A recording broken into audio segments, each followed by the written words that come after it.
You're listening to Tabletop Arcanum, a podcast dedicated to learning and exploring the hobby of tabletop gaming.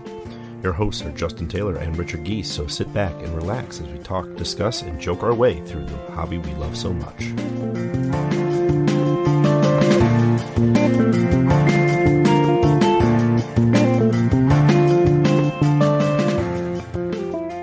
It is a time of unrest in 1920-plus Europa. The ashes of the First Great War still darken the snow. The capitalistic city-state simply known as the Factory, which fueled the war with heavily armored mechs, has closed its doors, drawing the attention of several nearby countries. Scythe is an engine-building game set in an alternate history 1920s period. It is a time of farming and war, broken hearts, rusted gears, innovation, and valor. In Scythe, each player represents a character of one of the 5 factions of Eastern Europe who are attempting to earn their fortune and claim their faction's stake in the land around the mysterious factory. Players will conquer territory, enlist new recruits, reap resources, gain villagers, build structures, and activate monstrous mechs. Welcome to Tabletop Arcanum. We're your hosts, Justin and Ricky, and of course we're talking about Scythe. And as Merriam-Webster would describe, scythe is an implement used for mowing grass, grain, or other crops, and composed of a long curving blade fastened at an angle to a long handle. So you know we're in for a good time today. Yeah, this is a totally different scythe. I'm very ill prepared for this episode. Well, I've just been sitting... We live in the Midwest. I've been sitting out in the fields. It's the winter. Yeah, trust me, I didn't get much done. Did you eat? Let's not talk about me. All right, but before we do anything, let's talk about our roll recap. Justin, what have you been playing? I'm going to beat you to this one. I've been playing a lot of Scythe. Okay, fair enough. Yeah, yeah. Yeah. No, but seriously, it's been some Marvel Champions. Yeah, a lot of Marvel Champions actually. In addition to this, still going well. Yeah, Marvel Champions, enjoying it still. Wrecking Crew came out. Got to mess around with that. We played against ABBA, or the ABBA difficulty. ABBA. Were you a dancing queen? Or? No, we defeated the dancing queens, known as Wrecker and his crew. Ah, fair enough. But it was actually a challenge. Playing it solo, I never really felt threatened by the Wrecking Crew because it was very easy to control. With a 4-player, slightly, not on standard mode, but not full expert mode either, because essentially they all have A or B sides. B being more difficult, so when we played it, it was 2 A's, 2 B's. Thus, ABBA. And it was definitely a challenge, and it was on the ropes. We did pretty well early on, and then Bulldozer did a lot of damage, and then it wasn't looking so good for a while. We had to have our She-Hulk sacrifice herself for the better of the group, and we did pull it off, but it was very, very close. Nice. So, lot different experience with playing a full multiplayer table there. And also kicked off a not 1 but 2 Arkham Horror Return to the Path of Carcosa campaigns. So 2 teams of 4 going at it for that as well. And you're still doing that over at our friendly local gaming store? Yep. Correct? Oh, beautiful. Yep, that every Tuesday. Do LCGs there. And then we'll do board games usually on Fridays, but they also have a board game group there on Thursdays. Yeah, lots of stuff going on. There's almost always gaming there in some capacity, whether it's miniatures, cards, or boards. Very, very nice. I have been playing a lot of Harry Potter, of course. Mm-hmm. Both Death Eaters Rising and Hogwarts Battle. Mm-hmm. Mm-hmm. But me and my girlfriend hit a milestone. We combined our board games. So now we just finally put up shelving units in our new place for board games. And, along with my Arkham Horror and legacy games, all kinds of fun stuff. I now have Mall Madness, Toy Story 3 Yahtzee, So we're about to have a lot of fun. Yeah. Scooby-Doo Clue. Yeah. So we have quite the diverse collection going on. Although speaking of Scooby-Doo, we did see that they are making a Scooby-Doo Mystery House. Betrayal skin. Yeah, it's the skin that everybody asked for once they started playing Betrayal at the House on the Hill. Mm-hmm. But instead, we now get it as a official skin, and more importantly, it's not one of the Scooby Gang that goes Betrayer, but there is still that mechanic of once the haunt begins, someone will play the opposition or monster that you're facing. So it sounds like it's going to be a little bit more tweaked to make sure it keeps the Scooby-Doo theme, which is nice. This isn't our first skin that we've seen. They did Betrayal at Baldur's Gate, which is a D&D version of it. And then, of course, there's Betrayal Legacy, which was the origin story of the house. If you play through that and you craft kind of your own copy, but also kind of get the history of why certain rooms exist in that house. I still had a lot of fun with that. It may have taken us forever, but that was a ton of fun. It wasn't too bad. Yeah. Looking at a lot more conventions this year. That too. More local ones. But. Are we doing gaming hoopla and? Hoopla might be a thing. GaryCon might be a thing. Midwest Gaming Gaming Classic, more video games than board games, but there's a lot of them. Yeah. Adepticon's in a month. These are all within a month. Yeah. Yeah. Yeah. Yeah, I think Adepticon and GaryCon might actually be the same weekend. Unfortunate. Well, they hit two very different target groups. That's fair. And are about an hour apart from each other, too. Fair enough. So do you want your tabletop RPGs and some board games? Or do you want your Warhammer... tabletop strategy games. Tabletop war game with miniatures and some board games. Yeah. So yeah, it's miniatures versus RPGs. So I think they both have a niche, but there is definitely some crossover between them. So both are fun. Been to both in the past years. So yeah, lots of stuff going on there. Without further ado, I think it's time to talk about some Scythe. Yeah, and not the farming interest. You can use it as a verb. Nope. To use a scythe. Nope. How about a transitive verb? Nope. To cut with or as if with a scythe. You know what? I'm going to practice my scythe on you if you keep this up. First known use of scythe before the 12th century. In the meaning defined above. So, I mean, to scythe something. Are you good? I mean, there's a lot of history here. I can keep going. Right. Let's talk about the board game, though. Okay.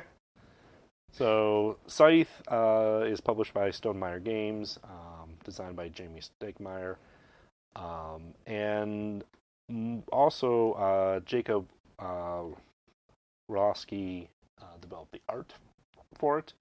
And if you actually look into it, it's kind of a collaboration of game mechanics married a alternate 1920s universe art. So the artist worked on kind of developing the look and feel of it. And the designer came up with this game mechanics and then kind of together made it into a thing that we have today. So it's not really like, did art come first or mechanics come first? They kind of were working on it independently and then smashed it together into this beautiful, like Reese's peanut butter cup version of board gaming and art.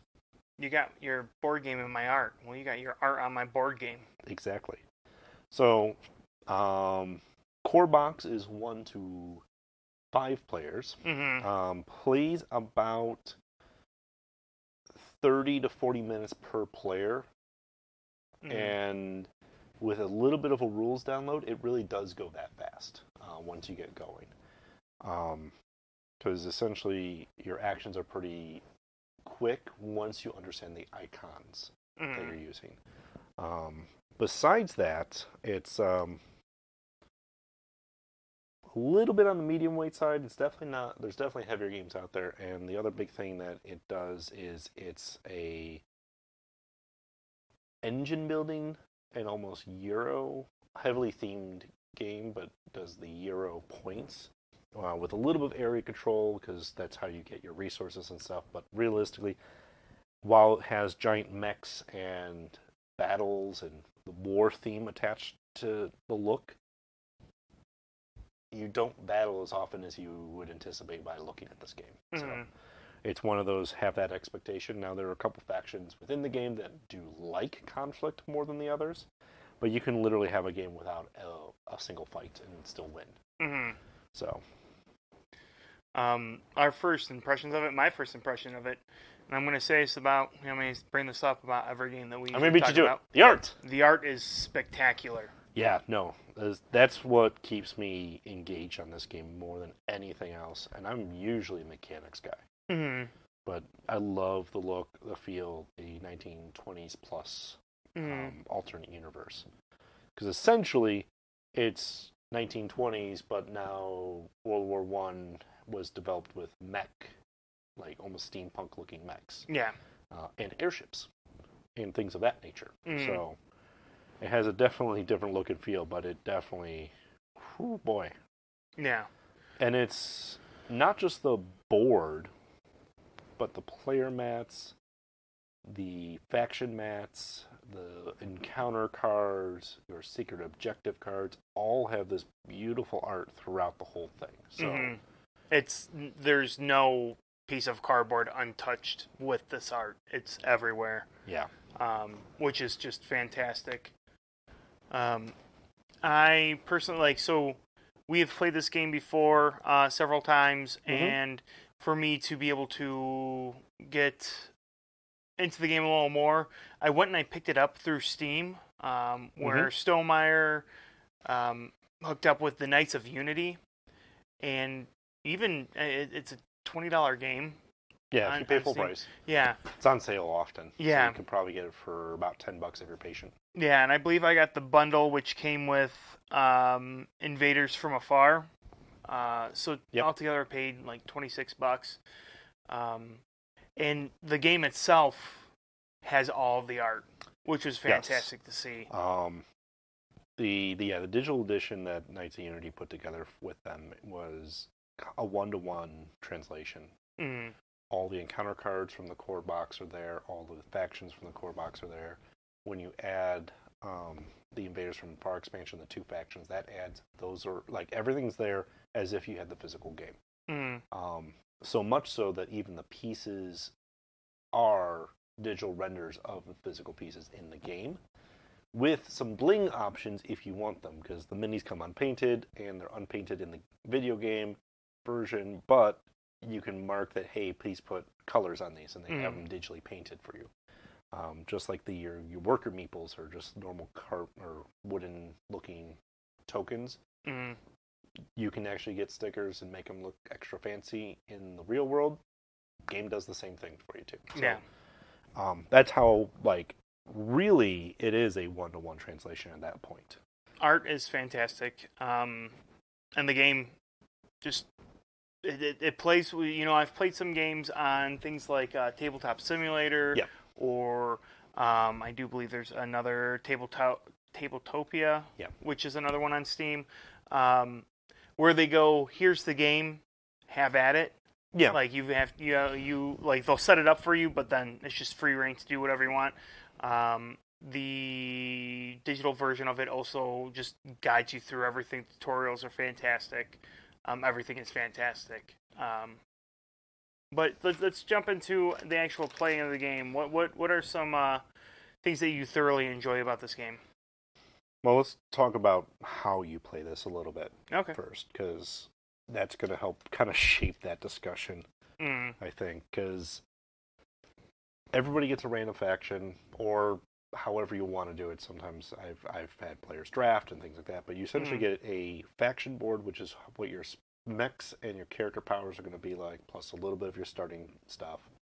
But then every player gets a player board which is your actions. Now, there's 4 top row actions, and there's 4 different bottom row actions.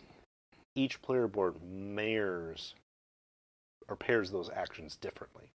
So that's one of the big differences between the player factions. And what faction you play and what player board you get give you a feel of how you're supposed to interact with this game. So on your turn, you take one of those 4 top row actions, and then, if you can, a bottom row action in the same column. And the only real restriction is your next turn, you have to do a different pairing of actions. Here's the downside, though. It's an engine building game, so your first turn you can pretty much do a top row action, because most of those don't have a cost, or the cost is very minimum, and you have to build your resources in your power base and to start doing the bottom row action. So ideally, your second, third turn, you're starting to do a top row, then the bottom row. And then it's kind of a smart choice of which one you're picking next to then fuel your next choice and next choice and next choice and next choice and next choice. All of this being said, your goal is to get 6 stars. They're almost like they are called achievements, but they're like, did you do this? Then you get a star. First to 6 ends the game. That's the core rules, so when the expansions we'll talk about mixes that up a little bit. But ultimately, you can get your 6 stars from putting out all of your upgrades on your player board, putting all your mechs out, putting all your structures or buildings out. They have recruitment, which is a bonus piece that you can put out, recruiting all of your workers, doing one of your 2 secret objectives, winning combat. You can get up to 2 stars for doing that. So there is a little bit of benefit doing combat, but you can only win up to 2 stars for it unless you play a specific faction. So that's where it's not as a big thing as you would think it is. Gaining all 18 points worth of popularity or 18 power. So what was that? 10 ways to get stars, and you only need 6 of them. So like I said, you don't have to do combat and you can still win.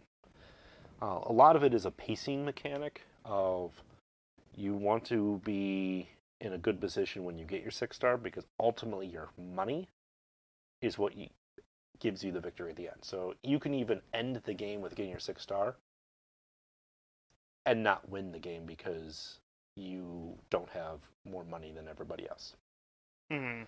Downside about that is money is also what makes the world go round, so a lot of your top row actions require you to pay some money, or some of even your bottom row actions can cost some money to... So it's all about managing your piles of different resources, whether it's the physical resources or your cash or your actions. So it has a lot of that going for it.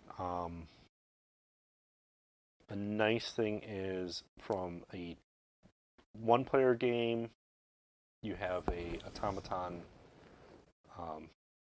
automa deck. So it has a bot that you can have different difficulties on and play against, and it has its own rules. Obviously, the PC Steam version has AI that they programmed that pretty much does a little bit better than the automa, because they actually have like logic built into it. The automa deck is like, okay, do this, and then logically it would do this instead or this instead, if possible. 2, 3, 4, 5 players, it plays pretty well in most of them. The more players you have, the more crowded the board gets, so there is more conflict with higher player counts. But a 2 or 3 player game, you can go an entire game with not a single player initiating any combat. So, either way. That all being said, things this thing does well, besides the art, because it does that fantastically. So much so that there are hidden Easter eggs in the board. And then they've added to those with the modular board, which is one of those add-ons that we'll talk about at the end when we talk about the expansion pieces. But they even put Easter eggs on that. So everywhere, there's little nuggets of things to pay attention to and look at and keep yourself fascinating. When everybody learns this game and you're not in teaching mode anymore, turns go fast. Mm-hmm. There's usually not much that's going to change within a turn or two of yours for you to already have an idea what you want to do next. There is sometimes the occasional, like, well, someone moved where you were going to move. Do you want to start that fight? Do you not want to start that fight now? Questions. But really, it's, you can plan a turn or two ahead and know what you're working towards. And as it comes to your turn, all right, I'm going to do this. So much so that if once you do your top row action, your bottom row action, you can do that, and the next player can pretty much start their turn right away as you're finishing yours. There's a lot of good stuff going for in that capacity for it.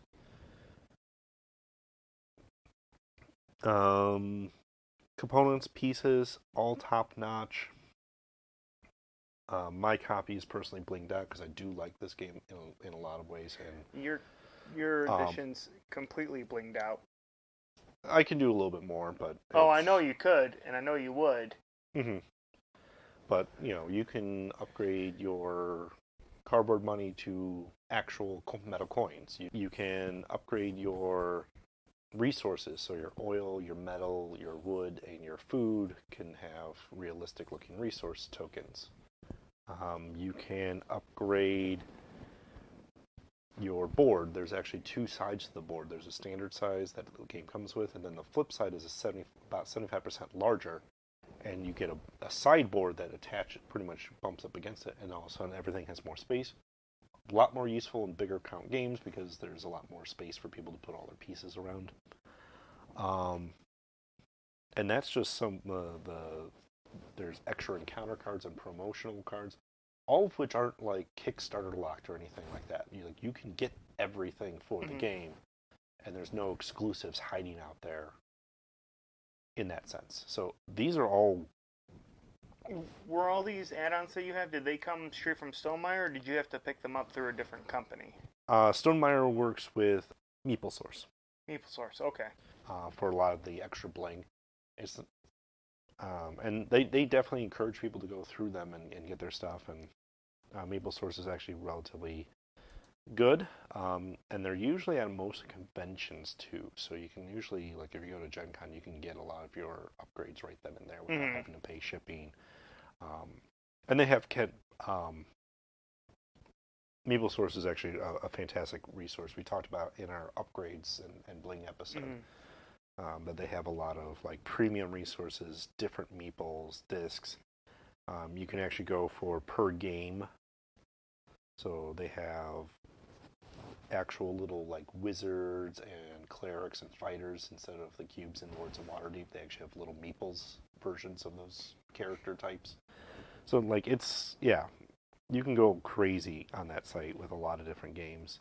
Most of them are a little bit on the Euro side, so it's usually wooden components or meeples attached to that. So yeah, I can keep going on good stuff. There's a lot of good stuff in this game. The good thing too is, it's a newer game, but at the same time, it's one of those like instant classic games that people want to keep around and want to have pull it out when they have a big group of people over or decent sized group of people over and play. So there are a lot of other resources. I know Broken Token makes a really good box insert for this to put everything. So it is a lot of pieces. Yep. So and it's not going anywhere. I mean, it's popular enough that they've put out expansions. It's popular enough that they put it on the PC. It's a lot of the expansions were kind of pre-planned. This was a Kickstarter project at first. For the initial launch, but ever since then it's been actual releases. So on the main board, all 7 factions actually exist in the core game because the Kickstarter got that first expansion, and then they released it for retail for everybody else who didn't get it through the Kickstarter. So that's Invaders from Afar.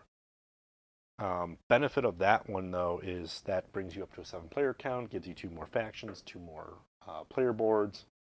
It's probably your first expansion to get, hands down, is that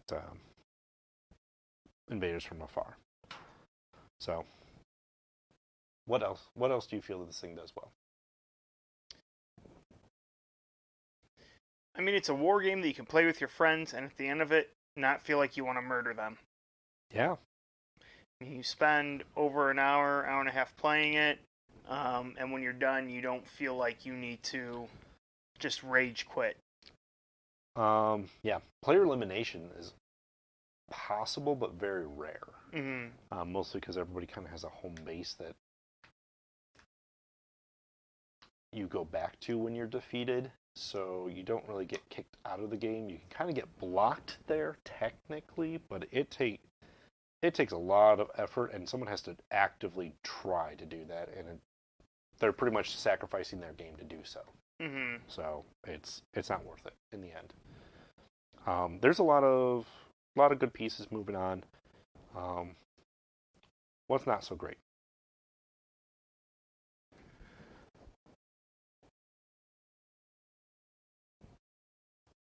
First playthrough, trying to understand all the rules, because it is a very intimidating game. Trying to understand everything as it's laid out in front of you isn't the best. It is one of those games that you do take 2 or 3 moves, and then you go, oh, okay. Mm-hmm. And then you start getting into the swing of things.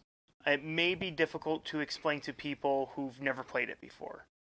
I know you probably have a different experience, but you're used to actually showing people how to play games. Mm-hmm.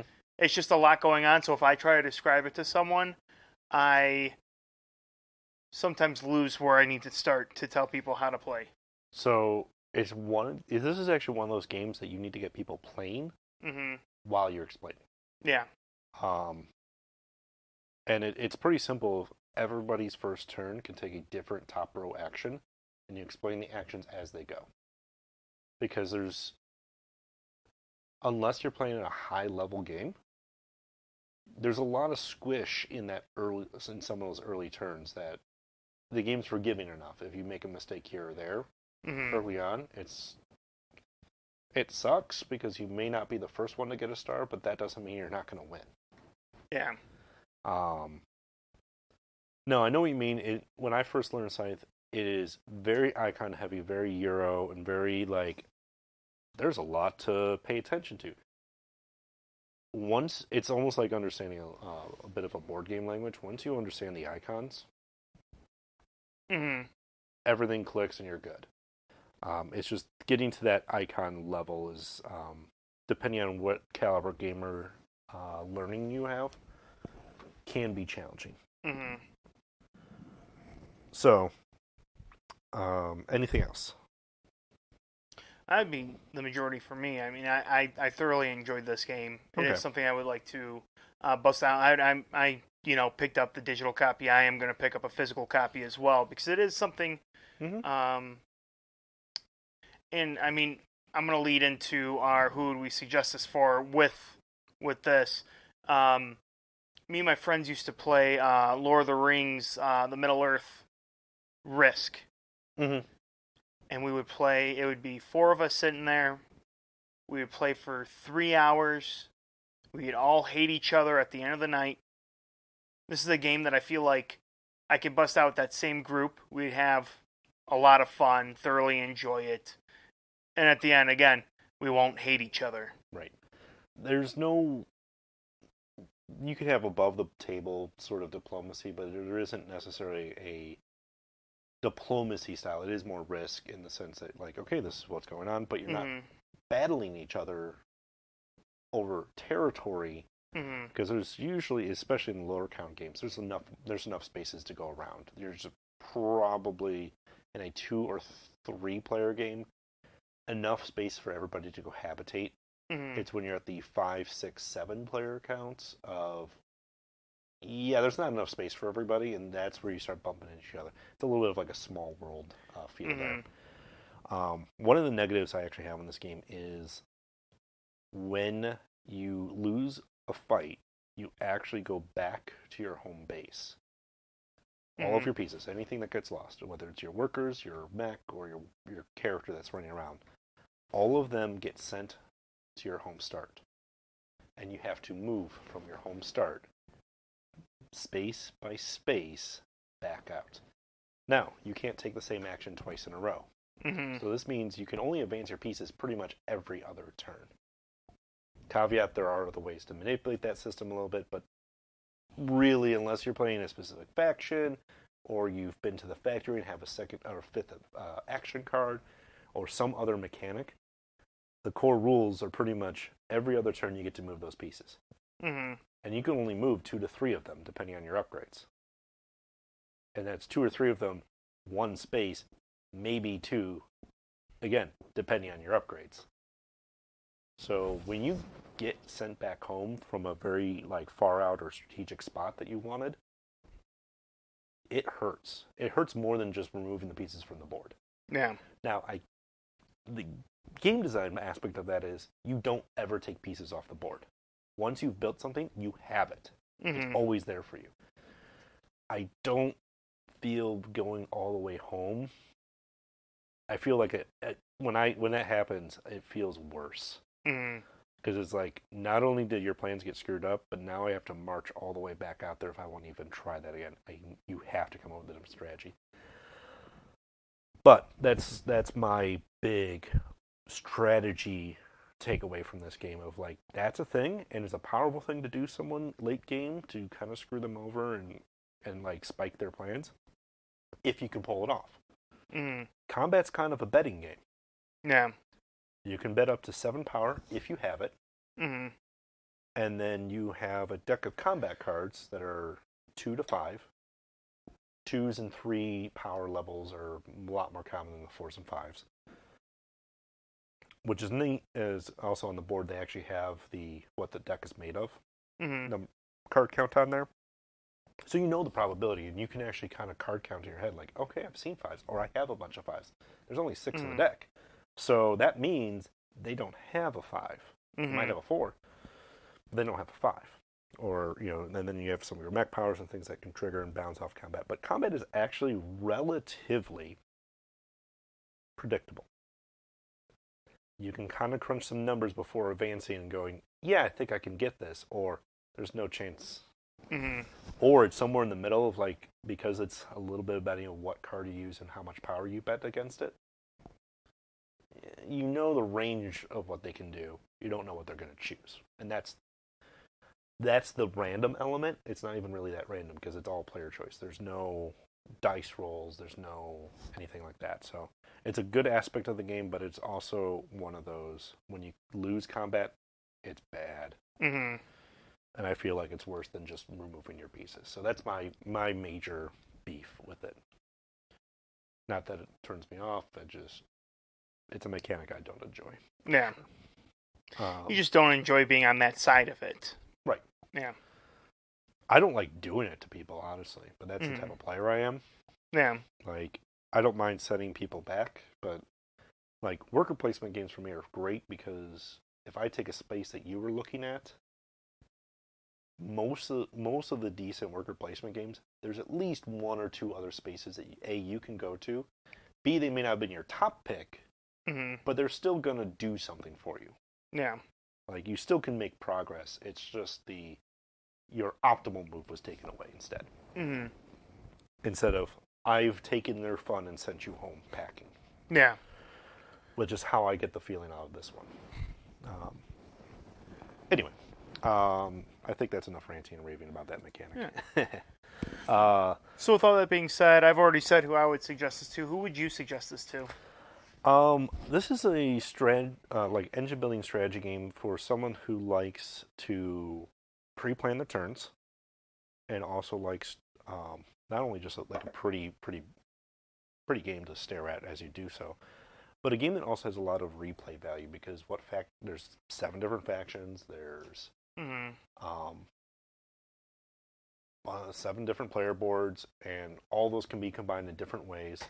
Now, there are some errata online that say certain combinations should not be allowed, and that's only because after the fact, there's a little bit of a broken power moves with those particular 1 or 2 combinations that are out there. Risivit and can use the same action over and over again, so there's a player board that they can exploit pretty easily by doing so. Mm. But other than that, no harm, no foul. If you are not familiar with that, it's actually all on the website, and you can easily look it up. Or once you see it in the game for your first time, you'll go, oh, yeah, that's OP as heck. Yeah. I should probably not do that. So there's a lot of positives there. I'm trying to think, if you're looking for that step beyond your gateway game and you actually want to get something with a little bit more bones and meat in it, this game definitely has that. And yeah, I think that's my top players. Mm-hmm. You hit it right with the people who like the idea of a conquest or engine building, resource gathering game that you are competing against each other, but don't want to have hurt feelings. Mm-hmm. It does have that. I just always caution people, like, it is not a combat game. Risk is a very poor connection to this because you're not really going for land grab. You're trying to do the best you can. The most land grab is trying to get to that factory in the center so you can get an extra action / 3 territory points at the end. Mm-hmm. Like, that's part of it, but it's only one aspect, and you can win the game without doing it. Yeah. Now, for people you wouldn't suggest this for, I'm only going to say this because I forgot to mention this during my the things I didn't like about this. I'm very particular about card sizes to be sleeved, and these are 70 by 110 centimeters versus these are 70 by 110 millimeter, which is 10 centimeters shorter than the standard tarot cards. Yeah. So the sleeves are a little bit bigger on it, and all you do is you cut that. Yeah, but then it gets all funky, and trust me, because you're just cutting the top off. They will be fine. Yeah, I know. I need to do it. It's the same gripe I have with. It takes a little effort, a little work if you actually want to sleeve it. But honestly, there's so many encounter cards. If you get them all, you almost don't want to because that deck gets pretty beefy. Yeah, It's actually the one thing that gets expanded. With promos and encounters. So I just get particular about my cards, and that's the one gripe I have with Hogwarts Battle is the fact that they have so many funky sized cards in there that you have to they have the Dark Arts cards, which are 40 by 40, which I found they have 3. There's only 3 sizes. Yeah, they're all funky, except for the Hogwarts cards. Those are just standard playing cards. Yeah. But I digress. I like to be able to buy all same brand. Everything's the same quality, so on and so forth. You can find sleeves for these cards, but you're going to be looking at like Mayday games, Swan sleeves, or Slave Kings are the only ones that I could find online, and they're thin. But I digress. Other people I wouldn't suggest it for. Someone who enjoys making others feel bad in Risk, because you don't get that same kind of satisfaction at the end of it. Like you said, it shouldn't be compared to Risk, but it's when you finish the game, there's not a lot of hard feelings. If you're trying to make it hurt after 3 hours of playing, I can make people mad at this game. not as much as Risk. Well, No. probably you can. And this is what leads into why I would not suggest this for people who are highly competitive, have attention span issues, are easily distracted, or do not like a game that can suddenly end without notice. You can, and it's one of the dirtiest tricks in this game, is to end the game before everybody else is ready. Yeah. It's how you win, really. But if you can set yourself up in such a way, and either you have to control the end game, is one of the biggest pieces. So if you don't like a game that's like suddenly like I make my move and game over, thank you everybody for playing. Let's count up points and I win. Yeah, because it's not like it does. You do not finish. You finish your action, Yeah, and it's over. it's not like Ticket to Ride where you say, "Okay, I just did this. You guys have one more round." I just did this. Nope. There's no additional round. There's no additional turns to finish to make sure everyone has even turns. It is someone places their 6-star, game over. Yeah. So those sudden endings turn some people off from this. However, I will caveat that there is an expansion, the Wind Gambit, that changes and can give up to 7 different end game conditions, depending on what you want to do.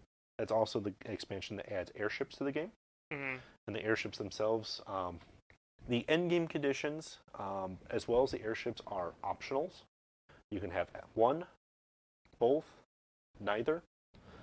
But the airships themselves add a little bit of randomness because there's usually a passive power and an active power that they have. And depending on that combination, they can either be super cool and super useful, or I guess airships exist. So those 2 expansions are pretty good. Wind Gambit is probably the weaker compared to Invaders from Afar. But then there's also, realistically, what we didn't talk about is the Rise of Fenris. The narrative campaign expansion. Which, for spoilers, I won't go into hyper detail on. But it is a narrative campaign where you actually... It's not a legacy game where you're ripping up cards and modifying the board. But you are tracking your progress on score sheets. And based on your progress on the score sheets, different things happen. There's some story choices, and based on what the game you just played, you'll go with option A or option B based on the vote at the end of the players. But whoever wins tends to have more vote power than the others. The one thing, like, Rise of Fenris has a really cool story arc in it, and it is very highly narrative. Like, the game is trying to pull you into it, and it's a cool story to go through.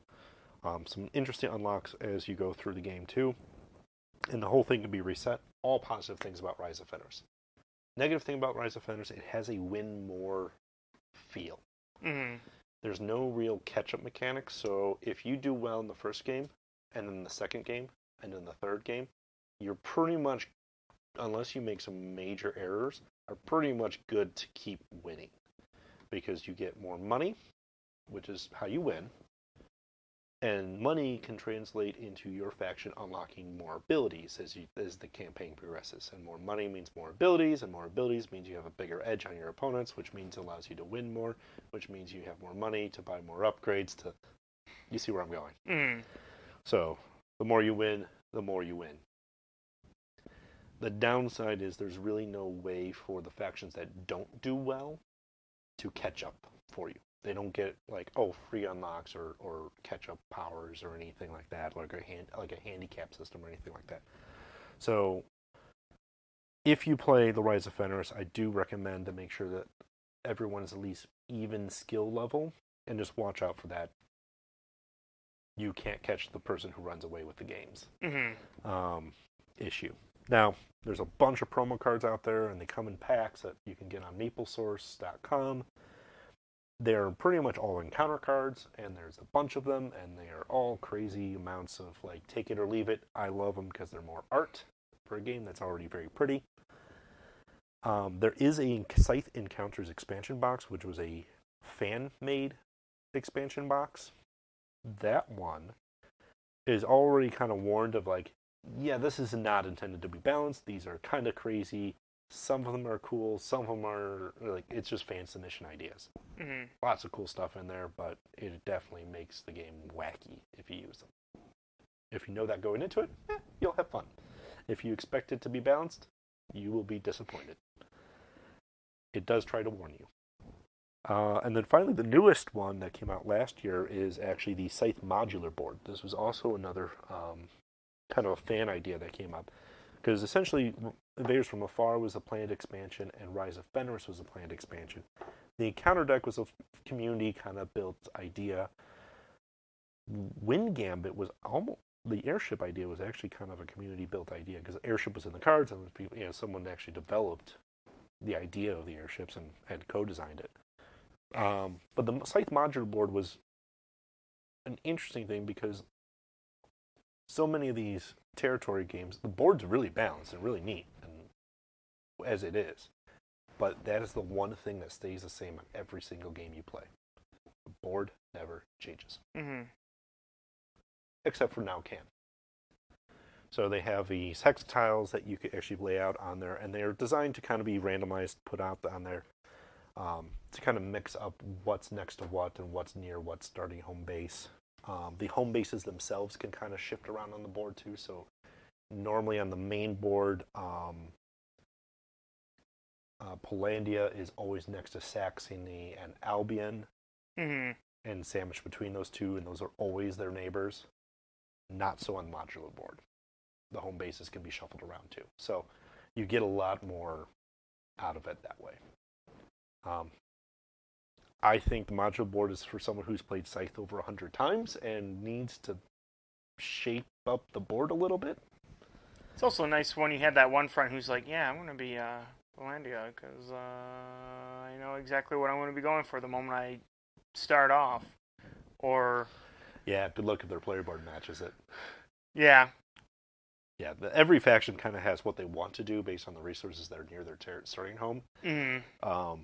But if you don't have the player board combination that makes it nice for you, Mm-hmm. it can be rough. Yeah.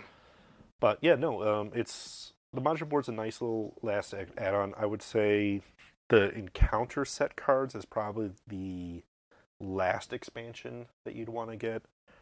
Invaders from Afar, number 1. Number 2 would be Wind Gambit if airships and different ending conditions sound cooler to you, or Rise of Fenris where a campaign mode sounds cooler to you. Mm-hmm. Kind of a toss-up in my book which one's better, because I think they add slightly different things. Both are well done, but I would probably say airships and Gambit after playing through the campaign, but that's only because I don't like the fact that there's no catch-up mechanic. Yeah. Now, past those two, then I would say Scythe modular board, and then finally the encounters. You can buy the promo pack encounter sets whenever and whenever you want. They pad up the deck pretty fatly because it gets you up to like 42 encounter cards. Mm-hmm. I think it goes up to 42. Beyond all, when you get all the promo packs in there. So there's a lot of them. So, and there's only a fixed amount of counters per game, so you definitely don't get to see a lot of them. Unless you have the option to pick 2, things like that. So, that's the quick and dirty rundown on the expansions for Scythe. All of which are well done, just some are more critical than others. Yeah. And definitely the game was designed with Invaders from Afar in tow, so that's definitely hands down number 1. No questions asked. Next question. Next question. All right, so the next time we are going to be talking about the Rising series, either Thanos Rising or Death Eater Rising. But not Darkside Rising, because we're not in Europe. Which makes me very, very, very, very sad. But all 3 run off of very similar mechanics, so we should be able, other than not seeing what those cards are, the series itself we can kind of talk about. Yeah. So I feel very confident in being able to give it an accurate view of what all 3 of them are going to feel like. It's just what flavor are you going to get. Mm-hmm. So, that being said, 50th episode upcoming. We're going to kind of take questions and respond to them during that. Mm-hmm. So, email us, Twitter, Instagram, Facebook. Carrier Pigeon. Smoke signals. And if you're Arcane rituals. Yeah. Whatever. Sacrifices. Oh, no. Not to us. Rituals. Okay. Also, if you'd like to try to hunt a killer, because the sicko needs to be caught, use our promo code Arcanum at checkout, and you'll get $1 off. This is also true. Very, very true. And he's still out there, because you haven't paid money to hunt him down yet. I'm busy playing other games. He's out there, Justin. Well, he's not out here in this in my game room, so it's You don't okay. know. You haven't. Are you the killer? I plead the fifth, Justin. Well, this just got awkward. I'm going to defend myself now. Hey, Justin. What? What did the wheat say to the man with the scythe? I yield. So next time on Tabletop Arcanum... Cut it out. No, we'll use it. Just at the end. No, that was a pun. Oh, man. No. I got you again. Ha ha! Well, thanks for listening. This has been Justin. And Ricky. Are you done? Do you have any more? Is it out of your system? What do you call a smiling man with a scythe? The Grin Reaper.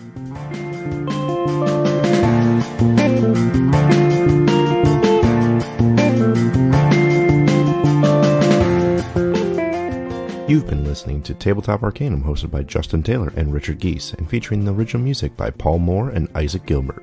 You can follow us on most social media platforms. Please don't forget to like, subscribe, and leave us a review on whatever platform you listen to podcasts. As always, thanks for listening.